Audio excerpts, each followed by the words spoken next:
검찰청 자동화 관련이에요.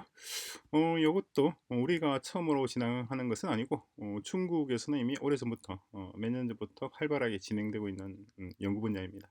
어떤 내용인지 한번 천천히 이 프람프트를 보시기 바랍니다. 보셨나요? 그러면은 그 내용을 R1에 넣어서 한번 돌려봤는데 상당히 재밌어요. 역시나 깔끔하게 이번엔 정리가 잘 돼서 나왔습니다. 어떤 내용인지 마찬가지 이 내용도 천천히 한번 보시기 바랍니다. 그리고 여기까지 깔끔해요. 자, 어떤 내용인지 보시면 이렇게 돼요. 일단 시민들, 도시 내 모든 시민들과 기관과 장치와 시설 등의 활동을 오픈애쉬로 기록하는 것. 요거는 이제 가장 이게 기본입니다. 요걸 근거로 해서 이제 모든 것들이 다 진행이 되도록 구성을 했어요. 그러니까 교육도시가 운영되는 데 있어서 가장 핵심적인 요소는 오픈애쉬로 데이터, 모든 사람들과 기관과 장치와 자동차, 뭐 자동차 운행이라든가 어떤 기계가 언제 어떤 시간에 어떻게 동작했는지 모든 것을 다 기록합니다. 가로등이 언제 켜졌고 언제 꺼졌는지도 기록을 해요.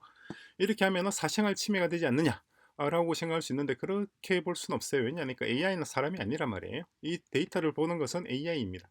내 사생활을 AI가 침해했다 이렇게 얘기할 수는 없죠.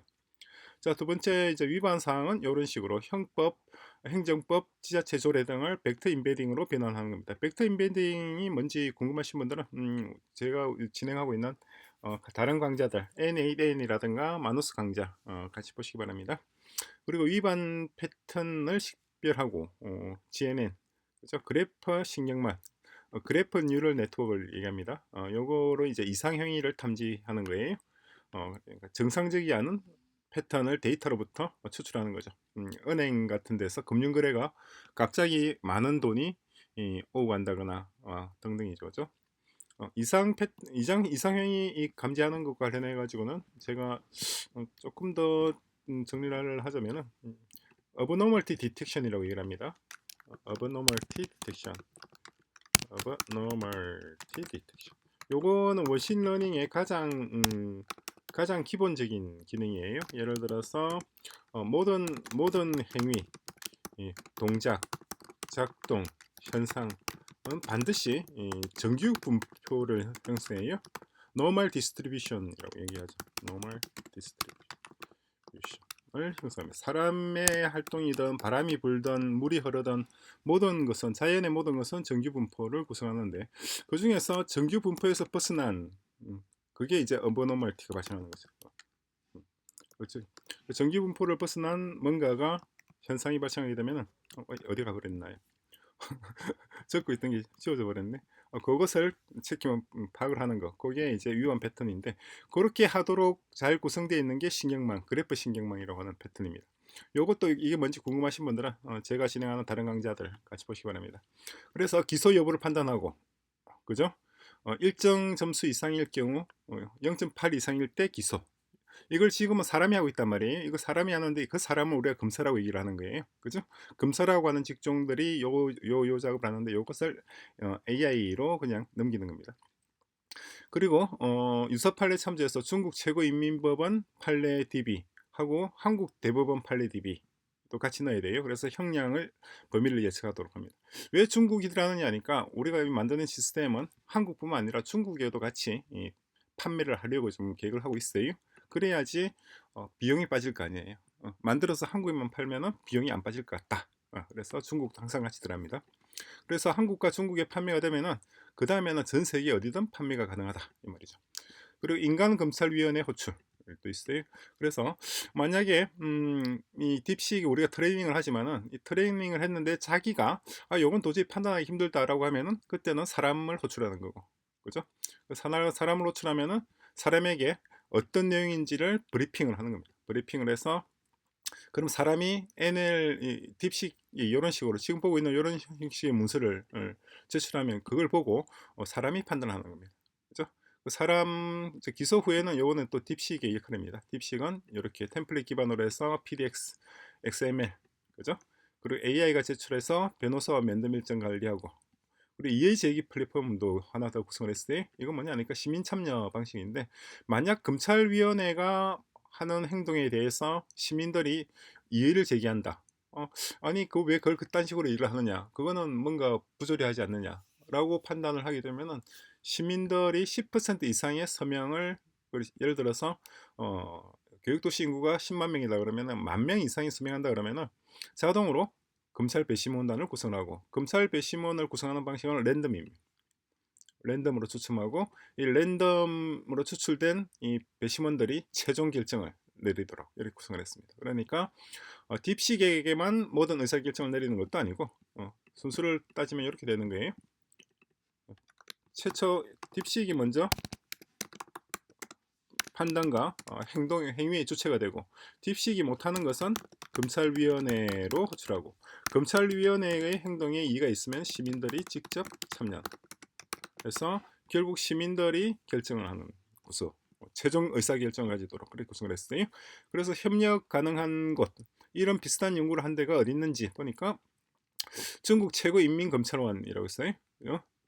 어, 검찰원을 이제 중국에서 젠차유엔이라고 그러는데, 여기서 이런 AI 기소 알고리즘 검증과 형사법 데이터셋을 이미 많이 구축해 두고 있으니까 요것을 우리가 한번 활용할 수 있지 않느냐라고 하는 건데, 2021년에 도입을 했는데 기소결정 정확도가 92%, 사람 대신에 일을 시켰더니 92.2%만큼 정확했다. 그런데 지금 시간이 거의 3, 4년 지났잖아요. 지금은 99%까지 올라와 있습니다. 그래서 굉장히 정확해요. 그리고 저장대학의 인공지능법학연구소, 저장대학이 정말 명문이에요. 그죠? 딥시크가 나온 본산이기도 하고. 그래서 중국 형법 횡령죄 관련해서 딥러닝을 패턴, 이거 왜 횡령죄를 했는지 이것도 상당히 재밌는 얘기가 있는데, 다음에 기회가 있으면 왜 하필이면 중국 형법 제 382조 요걸로 가지고 딥식 모델을 구성을 했는지 그것도 상당히 재밌습니다. 그다음에腾讯의腾讯이라고 하는 기업이에요. AI랩 있고, 중국 사법부의 법률과학연구원, 그죠? 요것도 마찬가지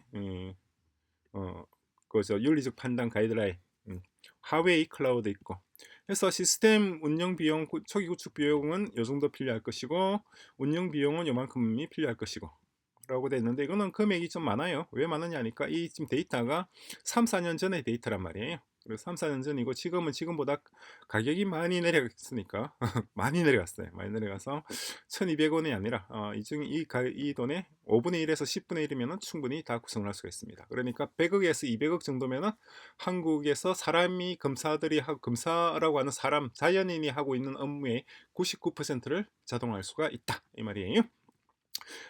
물론 정확히 그렇게 할 수 있다고 제가 보장하는 건 아니에요. 그렇게 할 만한 기술적 바탕은 마련이 될 수 있으니까 테스트를 해볼 여건은 충분하다, 이 정도로 말할 수 있겠죠, 그죠?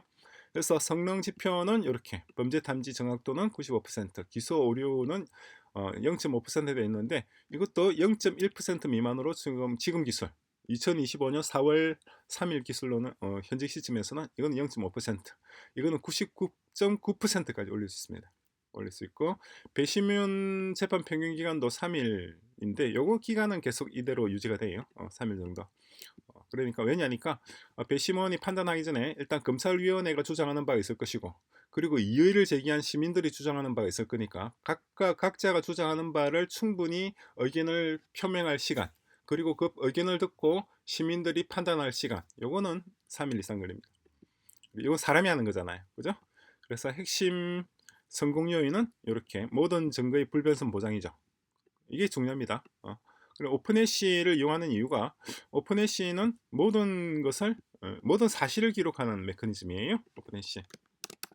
그러니까 오픈해시가 기록한 것은 그것이 사실이라는 것을 기술적으로 증명할 수가 있어요. 해시는 사실을 기록하는 메커니즘. 다른 말로 하면은 기록된 모든 데이터는 사실이라. 모든 데이터는 사실. 그러니까 뭐 갑론을박할 필요가 없어요. 누가 올린, 누가 그러니, 내가 올린, 네가 틀렸니, 네가 맞니, 어쩌니 다투고 싸울 필요가 없는 겁니다. 모든 사실상 법원에서 진행되고 있는 업무의 90% 이상이 사실 여부를 확인하는 거예요. 누구 말이 맞는지. 그죠? 그런 다음에 사실이라고 판단된 데이터를 근거로 판사가 판단을 하는 겁니다. 법조항을 적용하는 거죠. 그게 재판입니다. 다시 정리를 할게요.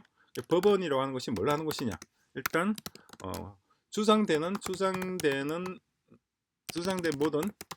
모든 진술을 수집하죠. 수집하고 그 중에서 사실 여부를 사실로 판단된 일부 진술을 정리하고, 이 정리된 곳에 이제 법 조항을 적용하고, 그리고 최종 판단, 요렇게 되는 거예요. 그래서 주장된 모든 진술을 수집하는 과정, 요게 여기서 사실로 판단된 일부 진술을 정리하는 요 두 가지 과정, 요게 주로 이제 법원 직원들이 하는 역할이에요. 법원 공무원들의 역할이고, 그리고 법 조항을 적용하고 최종 판단하는 게 법원 직원들 중에서 판사 직종에 있는 판사 직책의 사람들이 주로 요 역할을 한단 말이에요. 그죠? 그런데 오픈AC를 기반으로 해서 데이터를 수집하고 기록할 때는 요 과정이 필요 없다 하지가 않단 말이에요. 요 과정은 이미 기록된 것은 모두가 사실로 인정이 될 수밖에 없어요. 그런 기술적 구조예요. 그렇게 하기 위해서 만들어진 게 오픈AC 기술이란 말이에요. 그죠? 그럼 나머지 법 적용하는 건 누가 하느냐? 이건 딥식을 시키는 거죠. 이것을 오픈AC로 바꾸는 거예요. 오픈AC가 하고 법 조항을 적용하고 하는 것은 딥식을 시키는 겁니다. 딥식. 그리고 최종 판단은 사람들이 하는, 결국은 시민위원회죠.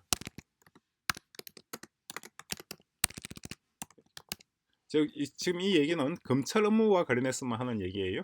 최종 판단은 시민위원회. 판사 직책도 그러니까 지금 검사만 얘기할 때, 그러니까 검찰 업무만 얘기했을 때 이런 식으로 진행된단 말이에요. 이건 법원 문제니까 법원 재판은 또 재판대로 별도의 시스템으로 동작이 진행이 됩니다. 그거는 이제 법원 파트에 다시 설명을 드릴 거예요.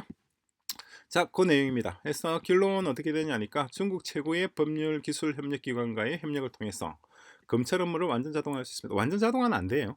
완전 자동화는 안 되고 부분적 자동화는 되죠. 자, 핵심은 오픈AC의 투명성이고, 그죠? 딥식의 고속 분석 역량, 이 두 가지가 맞아요. 오픈AC라고 하는 기술과 AI 기술, 이 두 가지가 결합이 되어야지 이러한 시스템이 동작을 합니다. 그래서 제가 계속해서 강조하는 것이 AI 기술만 가지고는 안 된다는 거예요. AI 기술만 가지고 안 되고 데이터가 참임이라는 것을 입증할 수 있는 또 다른 기술적 메커니즘이 필요하고, 그게 오픈AC라는 거예요. 이건 우리가 만든 겁니다. 딥식은 우리가 만든 게 아니에요. 자, 이렇게 해서 검찰청 자동화 관련해서 간단하게 정리를 했습니다. 지금 어쨌든 결론을 내리자면은 교육도시를 우리가 만약 건설한다고 하면은 교육도시의 검찰 업무는 딥식 인스턴스를 파인 튜닝해서 진행을 하게 될 것이고, 지금 말씀드린 이 방식대로 진행이 될 것이고, 지금 2025년 4월 3일 기준으로 해서는 일단 추정하기에 검찰 업무의 99.9%까지, 많게는 99.9, 적게는 한 90%까지 자동화 가능하고, 그렇다 하더라도 사람이 해야 될 일은 반드시 있다. 그죠? 사람이 이 부분이잖아요. 이 부분은 반드시 사람. 최종 의사결정은 결국 사람이 해야 된다 말이에요.